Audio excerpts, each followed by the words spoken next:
PM Narendra Modi શ્રીલંકાના 3 દિવસના પ્રવાસે શનિવારે સવારે પીએમ મોદી શ્રીલંકાના રાષ્ટ્રપતિ અનુરાગ કુમાર દિસાનાયકને મળવા પહોંચ્યા હતા. અહીં રેડ કાર્પેટ પર તોપોની સલામી અને ગાર્ડ ઓફ ઓનર સાથે તેમનું સ્વાગત કરાયું. રાષ્ટ્રપતિ દ્રૌપદી મુર્મુએ ઇમિગ્રેશન અને ફોરેનર બિલ 2025ને સમજૂતી અને મંજૂરી આપી છે. આ બિલનો હેતુ ઇમિગ્રેશન કાયદાઓને આધુનિક બનાવવાનો છે.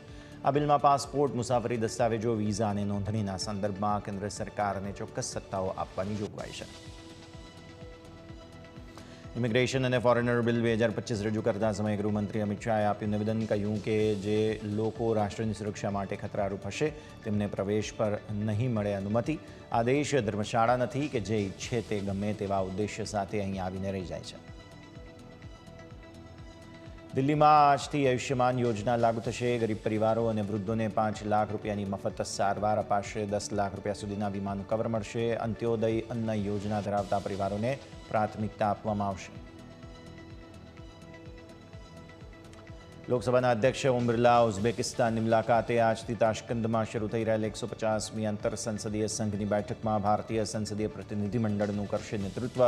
સામાજિક વિકાસ અને ન્યાય માટે સંસદીય કાર્યવાહી પર ઉચ્ચ સ્તરીય બેઠકને સંબોધિત કરશે. બીજેપી નેતાએ તજિંદર બગ્ગા દ્વારા દિલ્હીમાં લગાવાયેલા હોર્ડિંગ્સ. કહ્યું, રાહુલ ગાંધીજી, તેલંગાણામાં અમારા જંગલો કાપવાનું બંધ કરો.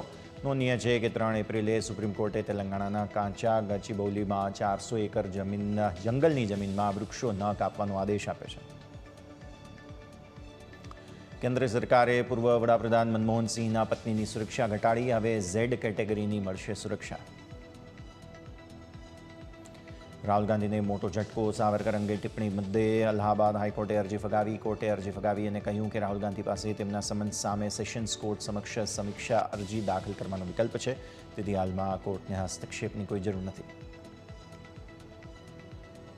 નવી દિલ્હીથી શ્રીનગર માટે વંદે ભારત ડાયરેક્ટ નહીં ચાલે. કટરામાં ટ્રેન બદલવી પડશે. મુસાફરોના આઈડી ચેક કરવામાં આવશે. અલગ લાઉન્જ પણ બનાવાયું.